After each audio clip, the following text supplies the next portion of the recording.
Hey everyone, Welcome, welcome. everybody. This is Coffee and Tea with Lev and Dean. Come on in. Let's have a coffee. You got your tea? You got your Lev Remembers tea there, Lev? I Okay, I got got my my tea. coffee. I got a nice Pike Place in here. I'm really going to enjoy my afternoon with my friend Lev Parnas and all of our Substack family here. Unfortunately, as live, we always have little things. My dogs are chewing on I gotta get them inside. Give me 1 second while you're doing that. Oh, they're chewing on the lanai. There you go. Come on, princess. Get in the house. Hey, everybody. Welcome. Come on in. We're having coffee. We're having tea. I don't care what you put in your coffee or tea. This is a beverage-free, judgment-free beverage zone. So if you got some Baileys in there, hell, even if you started with some Fireball whiskey inside your coffee and you had to wait until your spouse, significant other left the room to grab, how could you tell I've done this before? Not for a long time, which is great. To grab the Fireball whiskey or the Baileys or the Kahlua, and then you just get a little nip in there, and then you put the top on, and then you go. Unfortunately, none of that here with me today because we're here to run fast, break shit, have fun, and have a conversation about the most fucking insane week. We've had several of them months, but really the most nuclear for Donald Trump, for MAGA. That is Lev Parnas. Give him a follow at Lev Remembers. That's why you're here. We're on his platform today.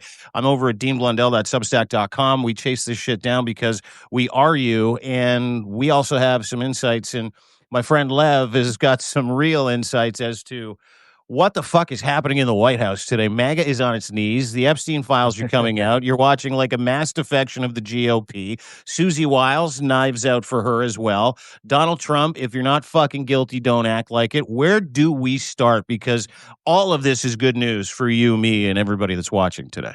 It's incredible news, but I want to start off with, first of all, welcome everyone to an incredible, another historical week that we're watching play out in front of our eyes. The one thing I do want to quickly touch on before we get into all of this craziness with Donald Trump is I always want to make sure that we remember our brothers and sisters and kids and everything in Ukraine, because obviously the news is not reporting on it. I please welcome and I ask each and every one of you to please read the Voice of Ukraine, a newsletter I put out today earlier. Gives you an update in the past several days what's been going on. And what's been going on, there's been severe attacks. They're hitting power grids, they're hitting oil. And just like, we told you, Donald Trump is silent. There's no condemnation of, these attacks. There's nothing happening. So it's very important that we continue supporting our brothers and sisters in Ukraine. We're going to do a special this week from Ukraine with Alexander and some other people. So I just wanted to give you a heads up. And for those of you that want to get updated, please go to the read the Substack letter. It'll get you up to speed on everything that's happening there. It's not a happy sight. So if you can continue to help, continue to support, your contributions have, I'll tell you, Dean, we have such an incredible community, a family here. Alex is still delivering right now. That's why you'll see in the letter, like people are still sending videos and pictures of aid still getting delivered all over the place. And that's thanks to each and every one of you. So you should definitely, feel good about yourself because you're actually making a difference, not like the administration and the powers to be. So I just wanted to give a shout out to all of them and, make sure that we never forget and we keep it in our mind because if you see, the media is not talking about it. No. There's nothing, it was so, what Well, there's a bunch of other shit going on, right? And it's too bad. It's also great, but it's too bad because with what we're going to talk about today, with the implosion of MAGA, the pending implosion of MAGA, the Epstein files coming out, the mass defection. What gets lost in that is Ukraine is literally, like, Russia has doubled or quadrupled their assault on major cities like Kyiv. Like it's a disaster over there. And it's more than that, and that's why I'm glad you said that because it's a lot more than that. There's a reason why Trump is being very quiet because in that whole Epstein dump of emails that we were watching, the one email there was like one or two emails in there that specifically spoke about Epstein's relationships with Russia, spoke about how he was able to, right before the Helsinki meeting, wanted to give Putin and Lavrov basically information how he's the one that could down Donald Trump.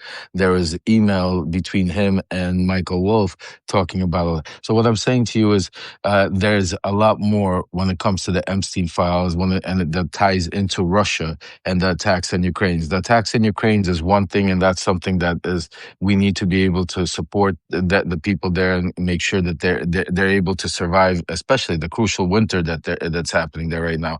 Mhm. But the other part of it, just like in the Epstein stuff, we have the disgusting atrocities that they did to these young girls, the children, the sex trafficking, all of that. But then there's a financial part of it. There's also, the criminal aspect, how they manipulated the money, how they did the mortgage stuff that Zev has been talking about, how they, use Russian funds. And this is the link that I'm talking about that the media doesn't want to even touch and that I think is extremely, extremely important, is the link between Epstein, the information that he gave. Because the one email here, and that's just one email. See, and this is why people say, why is Trump so scared? Because I think we're going to, there's more, it's not just so he's scared about the pictures of him with some girls and stuff like that. I think he's more scared for us, to the world, to find out that Russia does have something on him, that Epstein did give him something, and that there was some sort of it, because then it would prove basically kill his whole, that Russia was not helping him, was not in control of him, and it would destroy everything that's happening. So there's a tremendous link to that. And that's why nobody's talking about it, but we are. And this is why I want to make sure that everybody, because my sources are telling me that this is one of the things that Donald Trump is extremely, extremely worried about, is for them to fight. Because Epstein and those was talking about how he had a really good relationship with Victor Churkin. Victor Churkin was, for those of you that don't know, was the U.S. He was the ambassador to the United Nations from Russia to the United States. So think about it. You have this Epstein guy that, we know for a fact, we're not going to already assume that he's a pedophile. We know for a fact that he's worked for, other, or, the Israelis and other organizations. We know for a fact that he's dealt with all these oligarchs and powerful people. So he had access to these. And he's saying it plain out that he's had several conversations with Victor Churkin where he's basically telling him how to deal with Trump, and that he understood. And he says that he finally understood. And that's why now he needs to go a little rough. Do you have that text message? You want if you have I don't have the email, but what I do have is a note from Jacob Carsborough, Danish intelligence officer, who he's had on here, and he went through the emails, and he's like, I was on the UN Security Council at the same time as Vitaly fucking Churkin, Victor Churkin. Thank you, Victor. Yeah. Reading an email outlining how he was Epstein's handler and connection and conduit to Russia. He says, and I quote, "Holy shit, this stinks to high heaven." Now, Jacob Carsborough is plugged into every major intelligence apparatus around the world. And he was on the UN Security Council with this guy. This guy, at the same time, being, if I'm to understand this correctly, I'm going to find the email, we can talk about it, but if you could vamp and explain the connection between Epstein and Vitaly Churkin, and then explain that exchange of information and what led up to Helsinki, because this is central. It's about the victims, and yes, we're going to get to that conversation. This is central, dude. Like, this is central to the idea that Donald Trump is not a fucking Manchurian candidate. This is central to the Russia hoax. And he put out a tweet. Yeah, this is it. This is it. And it all sits around the Epstein files. And that's the crazy, and that's why, remember in July 6th, when everybody was talking about, this is just another, Epstein, and I said, no, this is the straw that breaks the camel's back. This is his kryptonite, because this empowers a lot of other things. But the biggest thing that nobody's realizing, it empowers the actual relationship that not that Trump had with the Russians, but what the Russians had on Trump. Because Epstein was this close, and we're starting to see the conduits. Because one of the things I've been reporting about and talking about is how when the Democrats when they were screaming with all of this stuff that there's this P tape and Russia has the goods on Trump because of this P tape. See, this is why Trump was so defiant, and this is why I always said that we knew there was no P tape, but that didn't mean that there was no compromise that they had on Trump, because the operation that they were running on Trump ran for over 40 years. It started when he got involved when he married Ivana. And at that point, what they did is basically put a web around him. and they through his, if you take a look at through his whole, going through his early years, and as he went up, there was always Russian money to rescue him. There was always Russian money to give him. They've also put established people. Now you're starting to find out that Epstein is now one of the conduits. And just think about, see, Trump's trying to now distance himself from Epstein, not because of the girls or the pedophile stuff. He's trying to distance himself from Epstein because it's the link to the Russians in Churkin and all of this stuff, because that's what he found out. See, Trump did not know this stuff until, that's why Trump led that whole campaign when he got into office, and Patel and Bondi opened up and gave him that briefing. So Remember that truly famous defining briefing? the words useful idiot. Like he had no idea he was a Right. mark. They told him, they said, this is going to come out, that Epstein, and all these, because think about it, we're just getting one conversation. We're just getting one part of the whole email chart. We're getting Epstein's emails from his trust. But think about the DOJ. That's why that's important, because they handpicked all of the stuff that would be considered criminal, or all of the stuff that would be pertaining to criminal. So that's the stuff they're holding back. That's the real juice. This is just the tip of the iceberg. So this is why what I reported, and I broke the news yesterday. I know a lot of people have been jumping all of it, but our family here knows about it, is that what you saw yesterday transpire was Mhm. not a coincidence. This was, if you remember, several months ago, I wrote a Substack letter basically saying that there's a contingency place that they're putting in place. That if they can't control the Epstein files, they're going to go after Clinton, they're going to go after some Summers, they're going to go after some very big names, Hoffman. but Yep. Hoffman. But the purpose of it, and they're going to also throw in some Republicans. Don't watch that. This is not the. This is, they're going to throw a whole mishmash. But it's not just about taking the eye off the ball off of Trump, and it's not over. But it's a strategic plan, because now, because what they're are going to be able to do is, now they don't have, because now, since there's an open investigation, a criminal investigation, now they do not have to comply with any subpoenas from Congress, from any of this. So now, even if there's a vote, even if they say release the Epstein files, Bondi's going to come up there and say we have an open investigation. Patel's going to come up there and say we have an open investigation. We Yep. can't comment on this until it's Can't going on. comment on open investigations, And ongoing can't comment. investigations. Can't tell you about Exactly. my conversations with the president. Yeah. Exactly, and It's all the same bullshit. that's why, folks, and that's why, it's so extremely important for what we're trying to do is, and that's why the midterms are so important, because if we get control of the House and the Senate, we could get rid of Bondi. We could we could. So it's not just about. See, a lot of people keep talking about, oh, you're going to impeach Trump again. Forget Trump. We're going to go after the enablers, because they don't have the same protection that Trump does. You start picking them off. You start going after Bondi, Patel, Hegseth, and all of them. We can. It goes right on the chain. Yep. Everything starts coming apart. So that's why it's extremely important. And for those of you, I want to just also thank every single one of you who has contributed to our GoFundMe.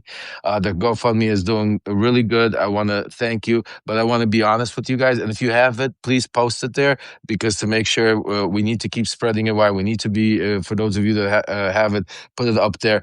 I just want to say this, and I want to be very blunt with you. We've been on several calls, and some of you of our subscribers, and you're are on there with us, and you're hearing exactly what's happening. First of all, a lot of these bookers, a lot of these publicists, PR, a lot of these agencies that we need to put together this team to be social media, are either scared to take us on, or some of these prices are extremely expensive to deal on with the big boys.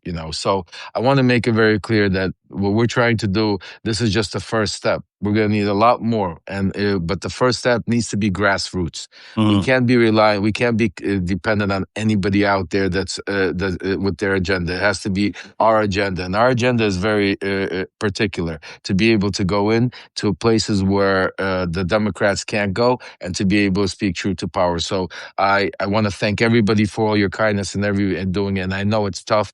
I know right now times are tough. Holidays are coming up. There's so many different organizations. You don't know who to go send it to. So I understand it all, and I'm with you guys. But I just want you to keep in mind one thing. Think about, a lot of them do mostly the same thing.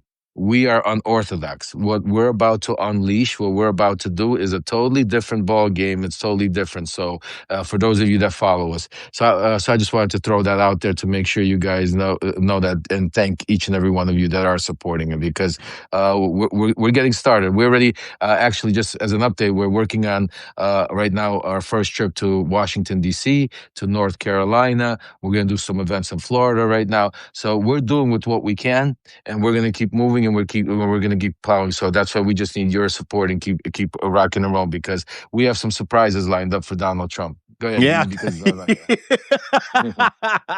We do have some surprises lined up for Donald Trump. Loose lips sink ships. So we're not going to talk about that. What we can tell you is Lev's aim is true. The GoFundMe, if you have it handy, if you can just pop it in the chat, that would be phenomenal.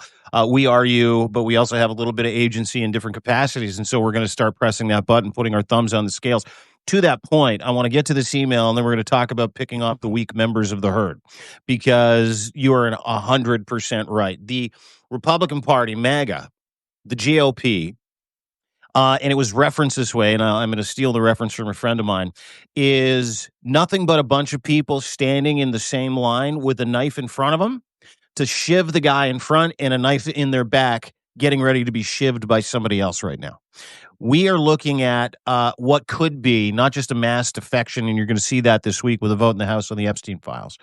We are looking at like all hands on deck, rats abandoning the fucking ship because of the Epstein files, and not just because of the victims, because that's number one in my mind, but because of what lays behind that door of what is in the Epstein files and the financial trail and the people involved. Which brings me to that email that you referenced. Very specific. This date, 2018. This is June 24th, 2018. Donald Trump has been the president for 2 fucking years. This is an email from from Jeffrey to one of his handlers, where he said, Churkin was great. Churkin was now dead. Churkin was great. He understood Trump after our conversations. It is not complex. He must be seen to get something. It's that simple. In response, he says, I'll meet Lavrov's assistant on Monday. I will suggest, thank you for a lovely evening. I'll come to the UN high level next week. And then he says, quote, I think you might suggest to Putin that Lavrov, this is from fucking Jeffrey Epstein, what he's telling Churkin to say to Putin through an intermediator. I think you must suggest to Putin that Lavrov can get insight talking to me. Vitaly Churkin used to, but he died. And that is the end of the email. That exchange lays out Jeffrey Epstein communicating directly with the fucking Kremlin, Vladimir Putin, Sergei Lavrov, through a handler, used to be Churkin. And absolutely, Churkin used to be Jeffrey Epstein's conduit and agent d'affaires to the Kremlin. yeah. And we're going to get into Okay. all of it. We have a special guest that I Oh, just hi, Ellie. Hello. Sorry, I couldn't hear you guys. yeah, we've never met, so I'm excited. Hi, Lev. But I've watched some of your work in in some lives you do. So I'm glad Thank you. you're here with us. It's a special surprise. So welcome. Thank you. I'm glad to be here. It's good to see you guys. Good to see you, Dean. Welcome back. Oh my God, Ellie, it is so nice to finally meet you. You and I communicate all the time. Your work here is unparalleled when it comes to not just what is in the Epstein files, but some of the minutiae in the Epstein files. So I'm really fucking glad that you're here. Plus, this Halloween, where you said you had to get dressed up for your soul sucking job as a notepad, made me laugh my ass off. By the way, so thank you. I keep writing to people and go, can you please just get me fired? Like, that's all I want. I just want to be fired. Everybody, if you subscribe to Lev, you subscribe to me, subscribe to Ellie. She's on the call. Hit that Chiron at the top. Make sure you give her a follow. It's Coffee and Tea with Lev and Dean. I don't know if you got your coffee or if you got your tea, Ellie. But let's get to some of this Epstein files tea, because no one's done a more nuanced dive. Let's kind of move over from the victims, if we can, just for a second, to kind of address the conversation we're having about, effectively, we're finding out now how deeply and how disturbingly that relationship is with Donald Trump, Jeffrey Epstein, and Russia. What are some of the takeaways from you, just in light of this conversation? Well, it's funny because I've been talking to Zev a lot offline. Like, we've been sort of in cahoots, and like, it's great when they keep dropping files, but we're like scrambling to get through like the previous set of files. So I was still going through all the JP Morgan stuff. And the thing that blows my mind is how central Epstein was to the global scale of finance, like Yep. Russia. I mean, he's Mhm. telling China what loans to take out, who to talk to, who not to listen to, how much to take out, don't accept this. Like he's telling their finance minister guy, like that guy needs, advice from some rando who got a job, without any skills. So it's shocking to me. And it's just like this constant drum in my mind of like, how the hell did he get here? How does he have this authority? Like, is he talking to someone higher than him, or does he literally have this much power as a singular person? And like, where does this start? Because like he's meeting with Putin. Like there's emails in there where he's going to meet with Putin. There's emails where he's meeting with like, Israel. And then today is kind of a little side tangent. So they have the New York Times Deal Book Conference every year. And I've been one time, I do all their transcripts. They have invited Ehud Barak to speak at their conference next month at the New York Times. And I immediately wrote to Andrew Ross Sorkin and I said, hey, by the way, what are you doing? Because I know him, he knows me. And he wrote back and he just said, I hear what you're saying. Thanks. And I was just, you know, that's shocking to me. That sends such a message to where media stands. It's Mm. surprising. It's Yeah. that's why on that note, I want to say again, make sure you subscribe to L, make sure you subscribe to independent journalists like Dean, because that's exactly, Mhm. media is not reporting it. Mm. Think about everything we're talking about here, and we didn't even get into any of the major malicious stuff. We're just going off the top, and none of this is being reported. There's so much there. There was over 20,000 emails, folks. There that we're finding out things every day. We're just hearing some of the big ones, but a lot of it gets lost in transition Mhm. as exactly the main for of the relationships and what Trump is really, really worried about, scared about. So please Yeah. hit that Chiron up there and make sure you cross pollinate. Make sure you subscribe. I didn't even realize it, El, and I just did it What? myself. That's what I said. I wasn't subscribed. I was Oh, hey, following you, hi. but I wasn't subscribed. So I just did it also. So yeah, I Thank just you. pressed the button. I just subscribed. So everybody, Thank you. make sure Thank you you. go do that. So El, tell me a little bit about what you're uncovering, like what you're seeing, because there's so much in it. It's tell our subscribers what's like some of the crazy stuff that you're seeing that we Well, need to talk you about. know, I I guess my shtick is like when there's something that's really big, like those emails that came out a couple days ago and everybody was talking about like 5, 6 different specific emails. Like when that pops up, I kind of let people take care of that because I know everyone's talking about that same thing. And I go, okay, you do take care of that over here. I'm going to keep digging over here for the stuff that we're not talking about yet. And so, I mean, I would say, um, be gentle to the independent journalists right now because they're very tired. They're working for nothing. They're staying up all night. Like 20,000 files is a lot of files. People like me and a lot of people on here are working full-time jobs and then coming home and doing this into the wee hours. So the things that I'm uncovering, like the one thing that really stuck out to me a couple nights ago, is that there was an email from Alan Dershowitz. And something that goes back to Virginia Giuffre that I knew before her book came out, but Is then this the when same her book, Alan Dershowitz that kept his underwear on? Same yeah, guy? good Okay. guy, Yeah, good yeah, guy. yeah. I'm aware. Um, she she at one point had accused him as part of her lawsuit as being one of the sexual abusers when she was underage. Not surprising. He's at Epstein's house all the time. I still don't think he has condemned Epstein. I could be wrong, but I don't think he has. Um, and then at one point she stands up and she makes a statement and says, "I was wrong. It wasn't Dershowitz. I mistakenly identified him. I was young and traumatized. My fault. My bad." Walks away. And I remember just thinking like that's impossible. It's impossible. A, because you don't forget a face when somebody's abusing you, and B, because she's never said that about anyone ever, of anyone she's ever accused. And that just didn't sit well with me. And then her book came out and it kind of said the same thing. It was very gentle about it. And I knew that wasn't true. I have a very close source who I asked specifically. I said, "Is that true?" And she goes, "No, that's not true. He raped the heck out of her. Like, he's a bad guy."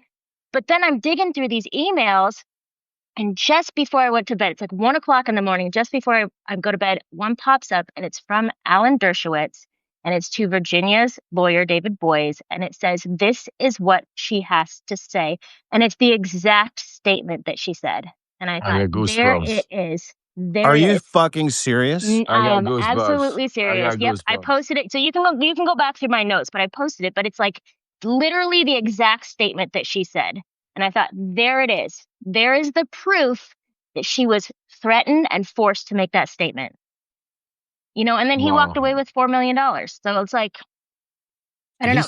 Those are the He's things I'm still looking running for. around. Yeah, he's still running around protecting him, saying he's not a Yeah. pedophile. That the charge that he pleaded to, he said the girl was 17 Oh yeah. years old and 10 months, and that does not consider. I mean, just think about how sick he is, because Yeah. he's saying just that if she was 18, it's also okay, just because legally, Yeah. the How old was fact he? In that like his 50s? Like, go get a right, girlfriend, right? Like, I exactly, don't. like it does. It's just sick. It's just sick. Who, Epstein at the time? No, you mean Dershowitz at the time. He was in his Dershowitz. he was in his early 60s. He was in his late 50s, early 60s. He's 84 years old right now. And you know, the fucking crazy part is that you know, Alan Dershowitz has somehow been able to, just because of his title, just because of his reputation, be able to threaten people with his title and reputation, be able to threaten people with his professor emeritus law Harvard fucking bullshit.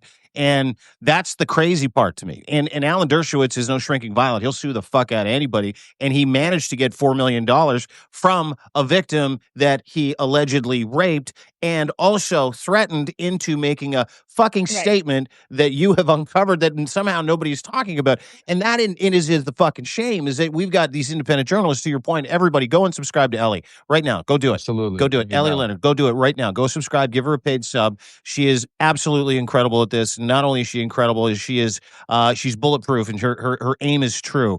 Is the fact that you're the only person talking about it. The fact that I just found out about it. Yeah. And keep in mind, I've been gone for a couple of days because we're going to go and save America next after we save Canada. But I will, don't you worry. But you know, the idea that people are so afraid, and that fear factor and the lack of courage, when you've got people like you that are working 2 jobs, Substack, your day job, the soul sucking stuff, coming back at 1 o'clock in the morning going, no, this doesn't make any sense. And being hard nosed enough to be able to say, oh my God, it's 1 o'clock in the morning. I'm going to turn in, but I think I just found a smoking gun. Right. And you know, and it's interesting. So my source is very close with Virginia's family.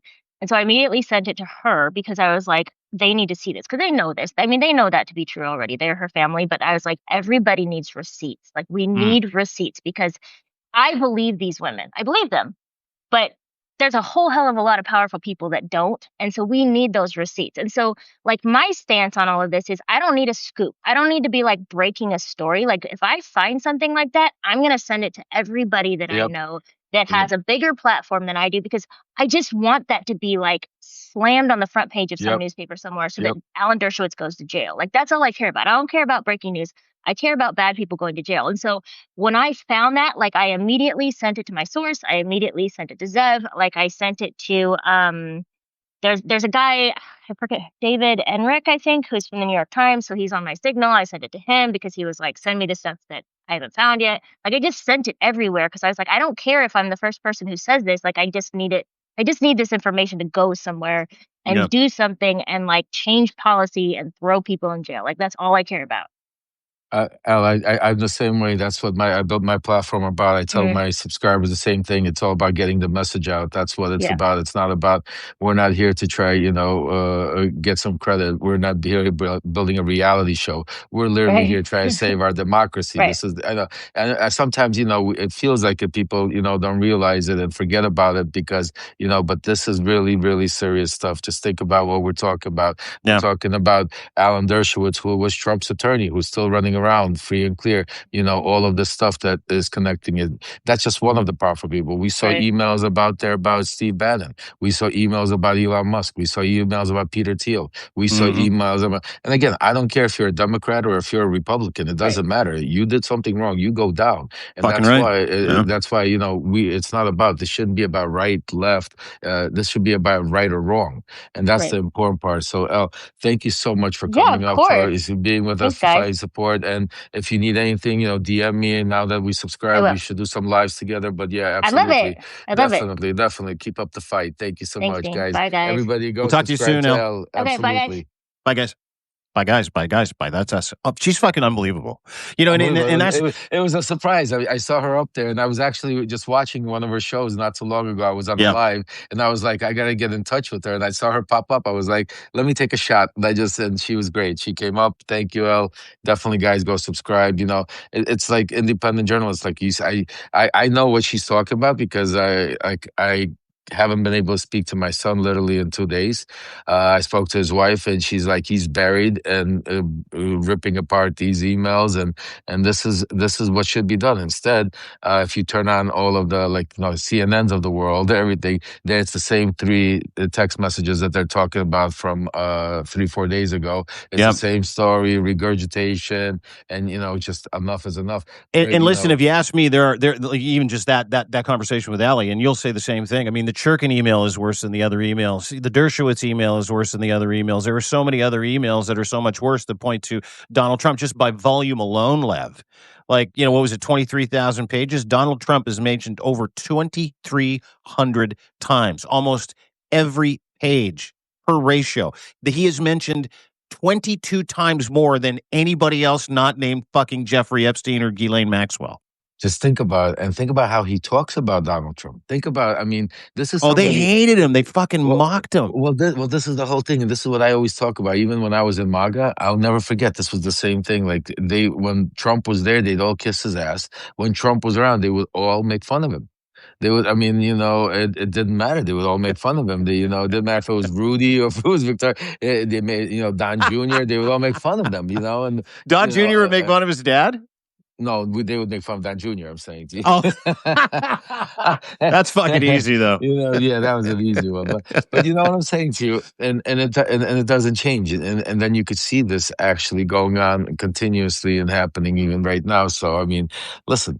Can we get to that panic, though? Because I want to start making fun of him a little bit, too, because he's losing his mind. I want to get to what you've heard from your sources inside the White House. How big the ketchup stains are, what's been thrown against the wall in the Oval. That's what I want to know. Well, why don't we do this a little bit? So we have a little bit of both, because sometimes we get into our conversations and we forget.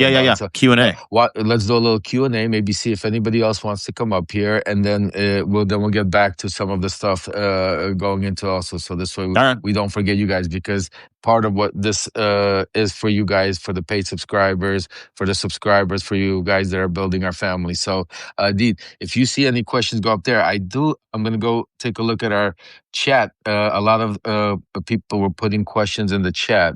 So I'm going to take a look and see if there's... one of the questions a lot of people are asking, and this is actually a good thing that we want to talk about, is Marjorie Taylor Greene. If anybody wants to come up here and wants to talk to about Marjorie Taylor, we could talk about. But this is one of the things that is actually, guys, is incredible.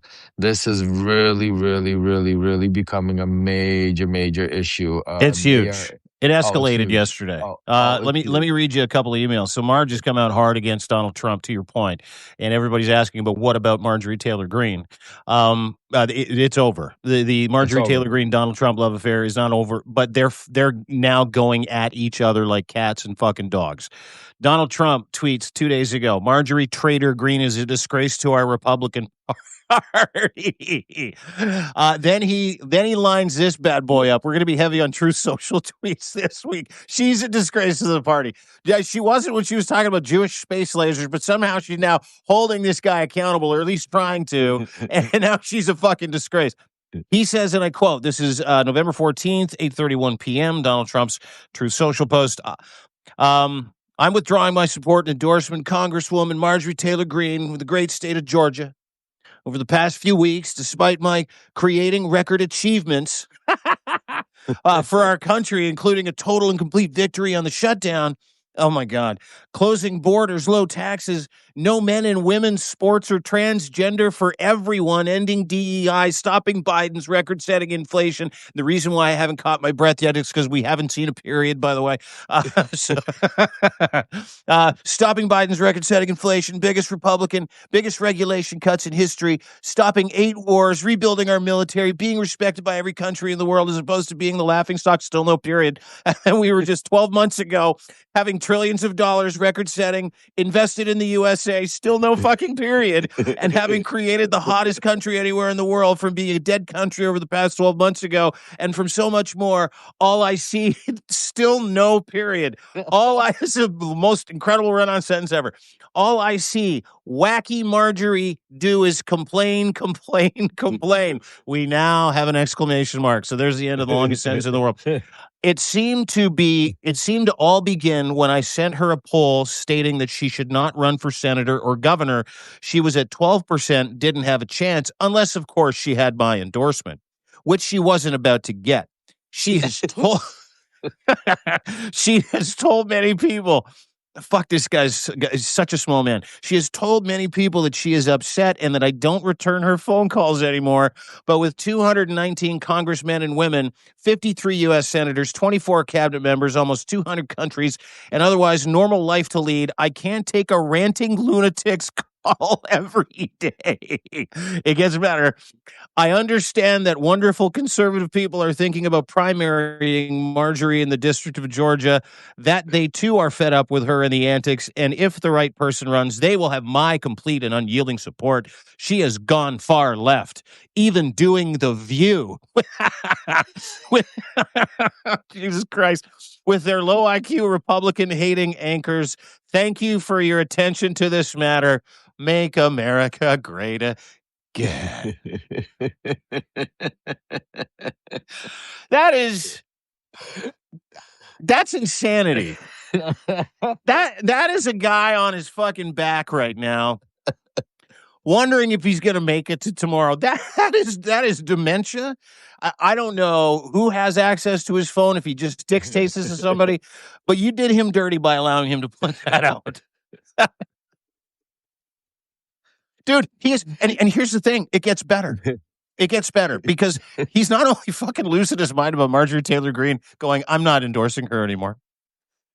This is how he is defending himself against the Epstein files, which directly implicate him as being involved in the Epstein files. I got to read you this. This is fucking so good, Lev. You got to love this. I love the Democrats. What's that? What do you love? I said, I love it. I'm enjoying this. I'm having a little. Everybody, hang in there. I got two more, a little shorter. The Democrats are doing everything in their withering power to push the Epstein hoax again, despite the DOJ releasing 50,000 pages of documents. That never happened. In order to deflect from all their bad policies, they're not in charge. And losses, especially the shutdown embarrassment, that didn't happen either. Where their party is in total disarray and had no idea what to do. Some weak Republicans have fallen into their clutches. because they're soft and foolish. Epstein was a Democrat. He was a fucking pedophile. He was like a fucking disgusting pedophile. He's like, but even worse, he was a Democrat, and and he's the Democrats' problem, not the Republicans' problem. Ask Bill Clinton, Reid Hoffman, and Larry Summers about Epstein. They know all about him. Don't waste your time with Trump. I have a country to run.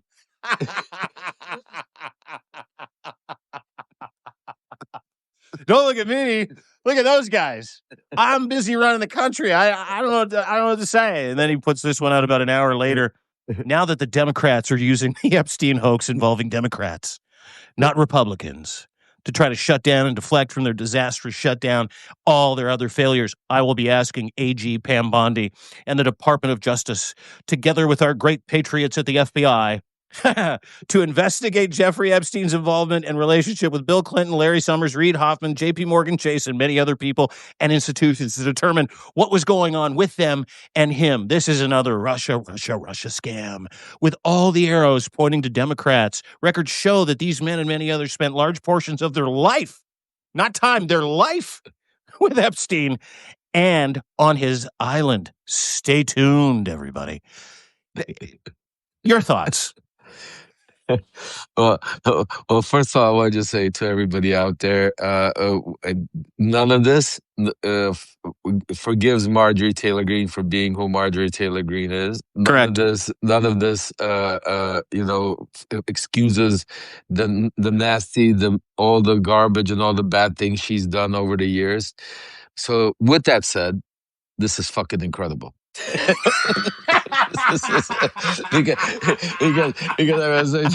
because I mean It's this I fucking can awesome. tell you I mean this is really under his skin. I mean this is the shit that I want to do. This is what you're seeing play out right now, and this is exactly part of what my game plan. What I want to go in there is I Yeah. want them to go at each other's throats. Oh yeah. None of them like each other. None of them No. like now. You're gonna see Laura Loomer going to be all over because she's gay. I told you so. Marjorie Taylor Greene's a rhino now. Now Marjorie Taylor Greene is all of a sudden now. There's like, wait a second, you got the Matt Gateses and you got all of these hardcore, Marjorie Taylor. You say, wait, so what's happening? Tucker Carlson. You got the what's it called? Interviewing what's his name? The white Fuentes. supremacist Fuentes, which is still going on. You got Charlie Kirk. His death. They already MAGA is convinced that it was staged. They're completely what's it called? There's no names.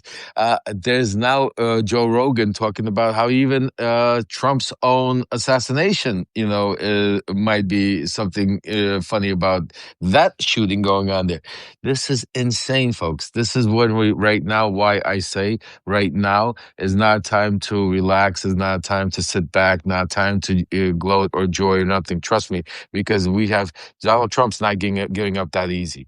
We Yeah. got right now our warships in Venezuela. When I'm hearing it, it's he'll not wag that fucking dog. He will. yeah, no, he will. It's not a matter of if, it's a matter of when, Yeah. and he will do that. He's going to try to do something with the insurrection. He understands it's not just him now, because you got to understand, Donald Trump might have certain securities, but his crew of the Pam Bondis, all of these people have no securities whatsoever. I mean, even the pardons. I mean, a lot of people say he's going to give him preemptive pardons like he did with Rudy Giuliani. That folks, after what he's doing right now by trying to and invalidate Joe Biden's pardons, he's basically Invalidating his own. Right. He's basically coming up and saying, we need to revisit that whole pardon rule altogether and see if the president should be able to have such unlimited to be able to bribe and force and allow his people to do a crime. I don't think that's what the pardon power was made for. But now that we see you weren't supposed to monetize the pardon office? Right, I didn't know that. Exactly. So with all of these historians talking about, well, legally he has the right to do whatever he wants. The pardon power gives him that. Well, then change the law. Like what are we doing here? If that allows him, and we're seeing a corrupt president becoming basically trying to be a king. Why? Because he has the pardon power. Because he could come to people and say, listen, do whatever you want. I'm just going to pardon you. Nothing's going to happen to you. Because he could say, oh, you give me a couple of $1 billion in my crypto, I'll get you out of prison. I mean, I'll pardon you. I mean, that is why, we need to change certain rules. And that's why we need to get Congress in there. And we need a real Congress. We need change in Congress. We need people in there that are fresh, that have the goal, that want to go in there and make change, that want to anti-institutionalists. Yeah, screw that shit already. Get rid of this old guard, Schumers, and thank God Pelosi retired. Now we need Jeffries to go. We need all of these people. We need some fresh young blood in there to go. In there to be able to really take America to the next level.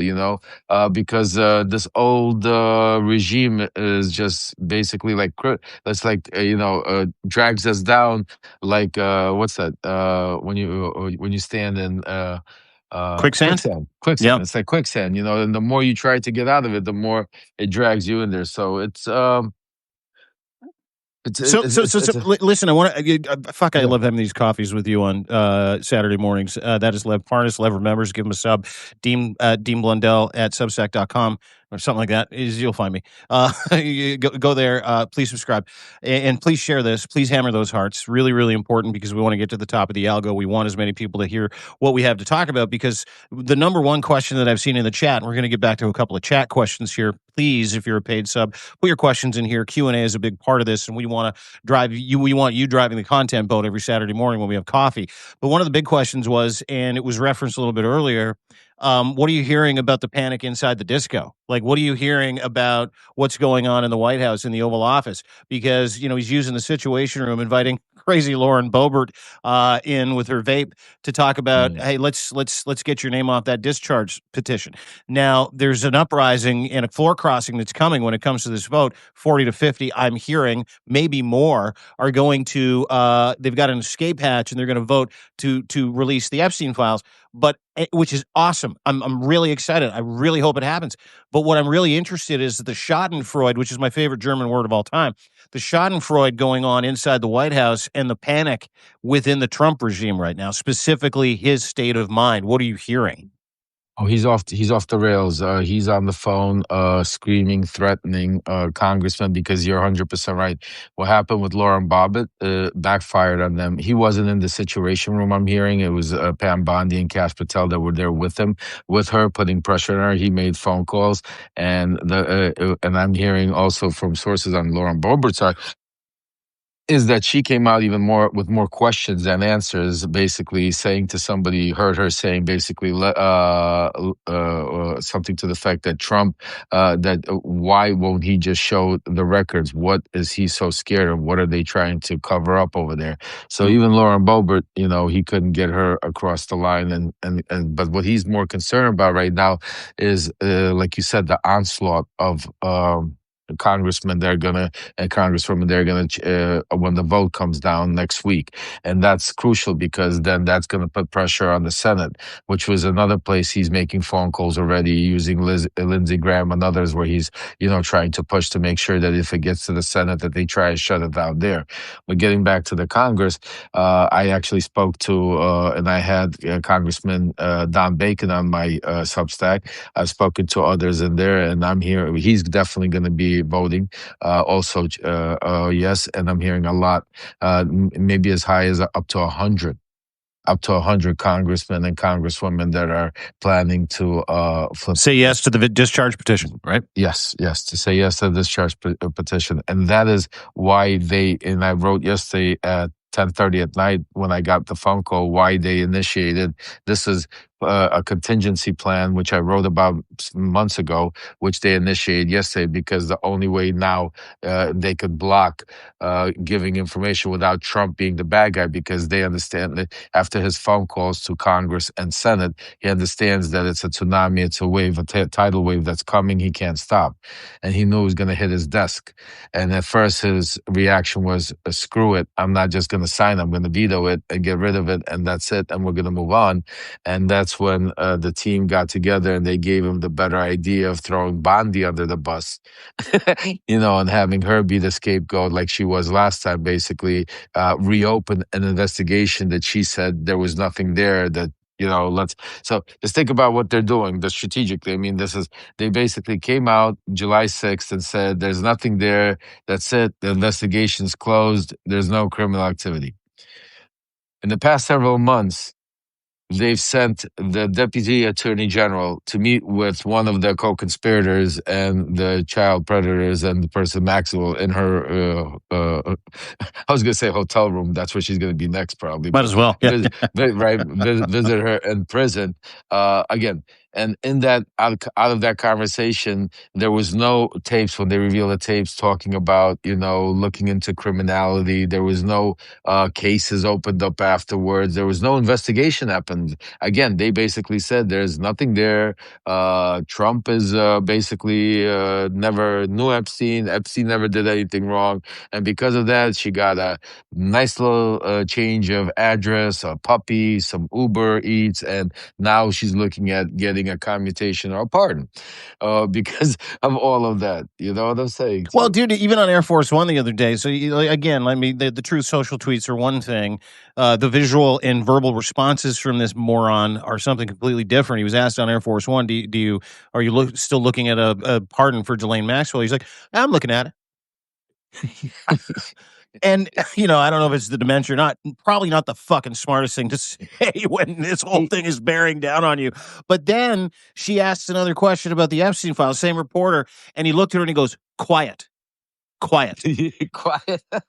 That's his new thing. Literally, quiet. Yeah, like I'm not gonna take a question. That's another thing I'm curious to see next time we take a look, see if Marjorie Taylor Greene's boyfriend Brian is in the press pool. Oh, for sure, he'll be in the press Uh, pool.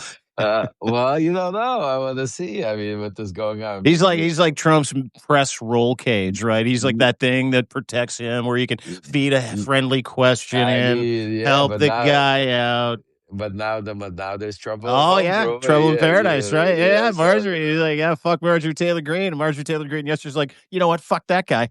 And now poor Brian's caught in the middle. Like, what's he gonna do? This is the one of the biggest media losers on the planet. And every day he looks more puffy from his massive fucking alcoholic issue that he has. And he's sitting there and he's going, "This is my prime job, Marge. Can you imagine getting caught in the middle of this? Marge, what are you doing? This is I've been working my whole life for this. I'm in stage 4 cirrhosis. I don't have much oh, time you got, and I gotta tell you, one thing. Oh, by the way, a lot of you also are asking about. We could transition a little bit into that. Yeah. Dan Bongino. So I could tell you. So from what I'm hearing is there is Dan Bongino is still on the other side. Dan Bongino still has not really spoken to Trump. There is communication constantly. He has not spoken out. The interesting part is he's still literally, if you go to his social media page and if you go to like with all this Epstein going on, you gotta understand this is a man that literally every day, 24 hours a day, made a career and a life talking about the corruption and the unleashing the Epstein files.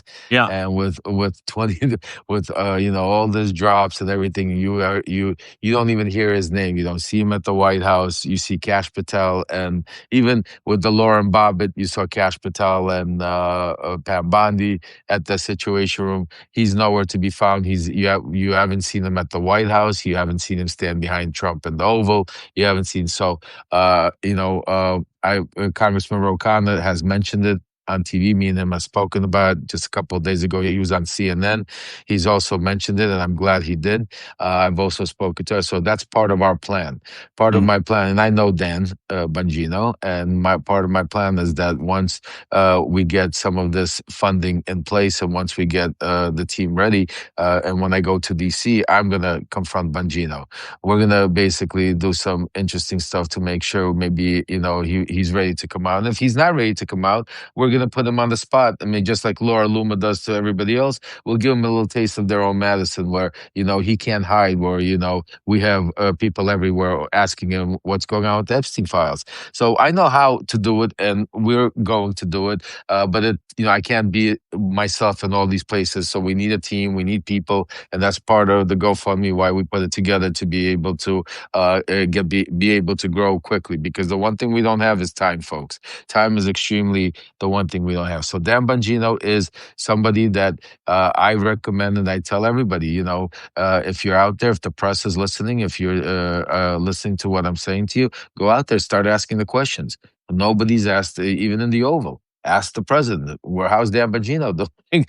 Let's see how he responds. I'm saying to you, go. It you bring up a really great point, because Dan Bongino is that weak kind of zebra on the edge of the herd, right? And we talk about trying to pick some of these people off, and he's weak only by virtue of the fact that he seems to understand a couple of things. One is, this is going to get very expensive if he gets charged with covering up and defrauding the American people. It's also going to get more expensive if the currency in his realm disappears, because he spent years and made millions saying to everybody that he knows the Epstein files are this bad. He's going to get to the bottom of it. He gets labeled and named the deputy director of the FBI. And as soon as we find out that Donald Trump isn't just in it, he is the Epstein files. As soon as we find out that this is so much fucking worse in so many ways, in geopolitical ways, financial ways, national security ways, not just these poor victims, Dan Bongino goes radio fucking silent. And so for a guy like Dan Bongino, he understands that this train, like some of these guys are starting to understand, this train is starting to come to a slow stop. And at the end of that train track, the people that said, you know what, I'm out. I'm out because of values. I'm out because of virtues. I'm out because the president's fucking pedophile. I'm out because he's covering up. He's literally running a pedophile protection racket out of the White House, and he's a rapist and he's a felon, and I made a mistake. The people that don't do that, two things are going to happen to them. too, and I can guarantee you this. And there's a real quick statement I'm gonna make, and if you're listening, if you're one of them, and I know you are because you watch Lev, which is why I'm talking to you right now. If you're listening, get a lawyer, preserve all records. Yeah. Get a lawyer, preserve all records, because not only will you never be trusted with anybody's information or affirmation ever fucking again, you're going to be labeled a nuclear hypocrite who protected a massive child pedophile ring that put America's national security and economy not just at risk, but in the fucking toilet. And you also helped hand that country over to Vladimir Putin and Moscow and outside influence. That is the most fucking un-American thing in the world. And not only is it un-American, you're now a seditious traitor to your fucking country, because A, you either bought it, or B, you thought you would fucking see what you could do in a very short period of time to see if you could outrun the long arm of the fucking law and justice and democracy. And so all of those people that we're talking about, those weak members of the herd, because we can see it, Pam Bondi, Kash Patel, Dan Bongino, Stephen Miller, who has been suspiciously silent. I don't know if you've noticed that. We haven't had a lot of Stephen Miller sightings. That fucking crazy. He's hiding on the Air Force Base. He's scared. He is. He totally is.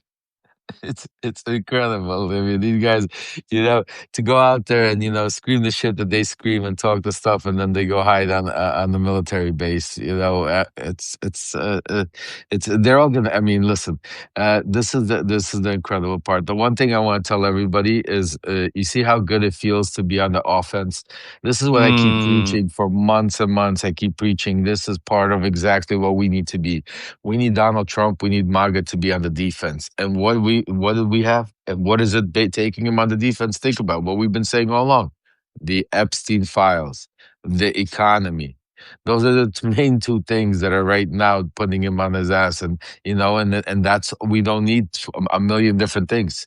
We need to keep pushing it, because those are things that are not a partisan issue. Those are things that both parties. It's not about if you're a Democrat or Republican. You want your prices of beef and eggs and everything to be lower. If you're a Republican or a Democrat, you don't want to protect pedophiles. You don't want to go out there, allow criminals. Well, some of them, we're not going to say some of them are actually doing it. So, but majority of the people. So this is not about right or left, folks. This is what I keep saying. This platform is about, unifying a message, getting our country back. This is about being able to speak about policy again, being able to agree to disagree, being able to try to say, okay, well, I'm more progressive, I'm more conservative, and still go have coffee or lunch afterwards, or go watch a baseball game and not care about. This is about getting back to the Thanksgiving table where some of our subscribers tell you stories about. Literally, you guys hear it about, I'm not going to mention names, that their own family won't let them, disown them because of the way they believe. So because, of political beliefs, we've gotten to a point where we have families that can't even have Thanksgiving together. Fathers and brothers and sisters. I mean, this is really, really what is the total opposite of what America is all about. This is the total opposite of what makes America great. And this is why America was a beacon and looked up to by every country in the world to be, because of that is what we had. And this is what Donald Trump did. And it wasn't just Donald Trump. It was because of people like Vladimir Putin that have been working this for a long time. This is other agencies, and then at the end of the day, what Donald Trump did and what MAGA is, he unleashed internal, like I said, there's about 30%. There was a internal deep far right fraction inside of the United States that didn't come out and vote.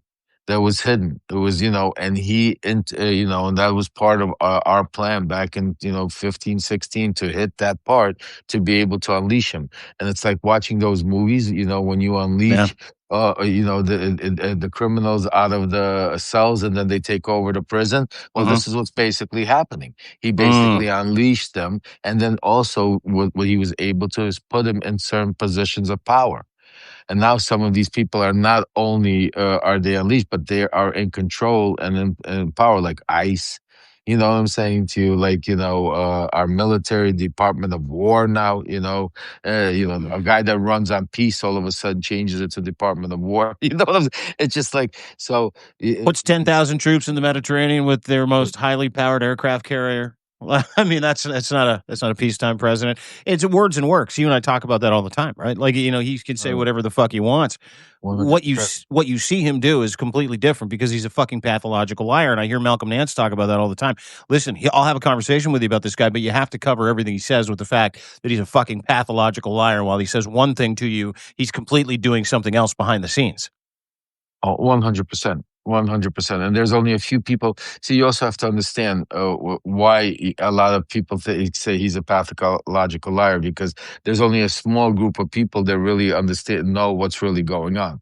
It's like when we were dealing with Ukraine, like nobody except for me, Rudy, John Solomon, Victoria Tunzing, and Joe DeGenera, and Devin Nunez, Cash Patel. Nobody else really knew anything about what was going on in Ukraine.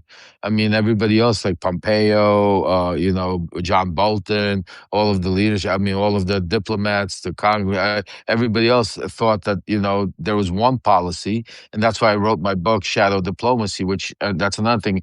This is a perfect time for. I encourage everybody, if you haven't yet gotten it, make sure you go to loveremembers.com and pick up Shadow Diplomacy, because first of all, it's basically a blueprint, and it's most of them, it's the same players, and you'll get a good understanding of how Donald Trump became who he is, and how all of this played out, and why we're here, and you'll understand what I'm trying to do to stop it, and to what happened. So that's why it's extremely important that you do it. And the other, it's a great book, by the way. And to that point, you said something to me once where you said Witkoff is the new Lev Parnas. If you read Shadow Diplomacy, you're like, oh my God, he's 100% right. Lev Parnas was the first Witkoff. He was ground zero for what Donald Trump does and how he engages in espionage and commits traitorous acts by excluding people that are supposed to be doing the job of foreign relations, sending in a team of fucking assassins to go and get him something that benefits him, right? That's what he's doing. Yep. I mean, that's exactly. And while you have the Rubios of the world and everybody else going around pretending that they're meeting with Lavrov or meeting with this one and doing it, but they really have no say. They're really not making a decision. It's really the real people that are running the show right now are Jared Kushner and Steve Witkoff, which I told you guys from day one, from the Middle East to what's happening in the Eastern Europe to what's happening down in Venezuela. He has his own small little circle of people that he trusts, because remember, all of these things have to also have financial dealings behind them. So that's why you can't have to, because, if you really look, and that's one of the other things that part of what my campaign is going to be about. I'll give you guys a little, so we're putting together basically, if you remember the campaign that we did to on the Bidens, well, we're going to do the same thing right now for the next year on the Trumps. So we're going to basically put together, especially about, we're going to tell you every move Eric and Donald Jr. do. We're going to tell you everything, but we're going to tell you the facts, the corruption. It's not going to be a one-day event. It's not going to be like Don Jr., was in Dubai and he got $2 billion and then we move. Oh no, we're going to, have a sustained campain to educate you as to what these two absolute moron offspring of Donald Trump have been up to, right? Well, not even to educate you guys, but to educate their own mega, to educate their own people, to see how they're screwing them, how they're robbing them, how they're what they're doing to them. So because they don't see it, because they got right now. See, when you're part of a cult, as I was, you don't see what's going around you. You think you got blinders on. So what you need to do is you need to pierce through it, and you need to explain to them. But you can't do it by trying to say stop being a Republican, become a Democrat. Because when you're in a cult, as soon as you hear the word Democrat, it triggers you. So the strategy is you don't talk about policy. You don't go over there. You go in there and you basically turn them against each other. You show them and saying, listen, this guy promised you this, but he's not doing this. This guy did this, he's not doing this. And eventually, because this is the anger, these people are not, most of them are not educated. These people are most deal with of emotion, and most of them are one sided, meaning like, if he cares about Second Amendment, he don't care about anything else. If she cares about, no wars or funding to Israel, she cares about nothing else. I mean, these are the type of people you're dealing with, and because of all of this craziness that he's doing, and all of this division, and because now you don't have that unification, whereas you had before, that when something came out, you had Tucker Carlson, Bannon, Laura Loomer, Marjorie Taylor. These are now, all these names that we're talking about, they're all separated. They're Yeah. all apart. They're all The attacking, circle smashed, right? Like they had this the circle beautiful smash. circuit. Sorry, to your point, they had this beautiful, and you really engineered that West Coast offense Yeah, for MAGA, exactly. where you turned this thing into a circle that had a centrifuge that could literally, employ that entire circle, everybody around it in their turrets, and beat back shit like this. Well, that circle is now smashed, right? That circle Yep. is now, in pieces on the floor, and they're now attacking each other. And to your point, and if I know anything about warfare, and if you've ever read the Art of War by Sun Tzu, if you know anything about winning, like really winning, when someone's on the floor, when things are in disarray, that is when you double down. That is when you triple down. That is when you put both feet on the gas, which is the importance of supporting what Lev is doing, which is the importance of subscribing and going and donating to his GoFundMe so that he can do what he's going to do as soon as he gets off supervision. You are going to North Carolina. You are going to Washington, D.C. You are going to take the fight to them with a group of individuals, aggregating those individuals and taking the fight to them, because we know that these guys are gasping for air. And when someone's gasping for air like this, and this is fascism, this is not a political movement, this is authoritarianism, this is fascism. We've seen this play before. You step on the fucking necks of fascism, especially when those fascists are beating the shit out of each other while begging for help from the outside. And that's what we're seeing. Like all of the receipts that we're seeing from Trump's Truth Social, like, it's them. Look over there. It's not me. It's them. I mean, dude, like he is on the ground. And now is the time to go and support people like Lev. Now is the time to continue to subscribe. Now's the time to fill up that GoFundMe to activate Lev, because not only is it just Lev, it's Lev's entire community. It's our entire community. And there are things going on behind the scenes that we can't talk about where, there's this So, concerted effort to take the fight to them. What are you smiling about? What's so funny? I said soon. We'll be able to tell soon. Soon, folks. Soon. Thanks for doing this, dude. Yeah, I do me a favor, Dean. There's a couple Yeah. of people want my thing is, and I apologize. People try to ask a question, but I'm so delayed. Are you also delayed? Like, Yeah, like I'm getting Ellie's stuff now, right? Like I'm just getting some of oh, the comments from really? her. Yeah. Guys, let's do it for next time. Maybe once we post it, if a lot of you have questions and we want to make sure we get, but because of the delay, maybe put them in like the chat, my chat, or Dean's chat, or DM us, and so we could definitely get to you. Also, if you want to come up, sometimes because of the delay, we might not see you. Press it. Let us know ahead of time, because we're going to be doing these on the regular. So this way you could come up also and join us. This is for paid subscribers to make sure what's it called. But I want to leave you guys on this note. And this is very important. I want you to tell you give you a little difference of what we're trying to do, what my plan is compared to what a lot of the Democrats are doing, and that's why it's important that we have to be. Everybody has to do what they do, but this is important. So most of these groups out there are out there.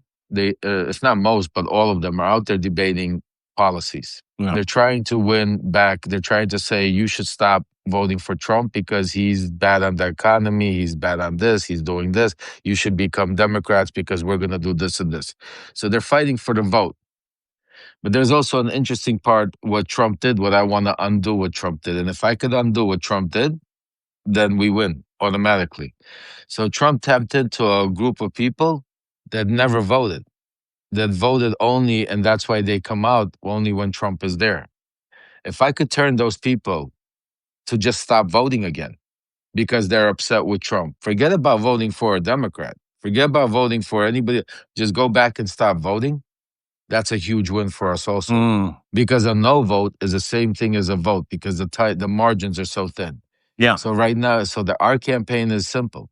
It's like you go back to you don't want to vote for what's it called somebody that is lying to you because these people have more of a personal agenda with what is promised to them. Yeah. It's a different group. Hardcore MAGA is a different group. It's not. It's not the people you see on TV or the people you see in. Yeah, it's not strategic. It's personal. Strategic, right? It's personal, right?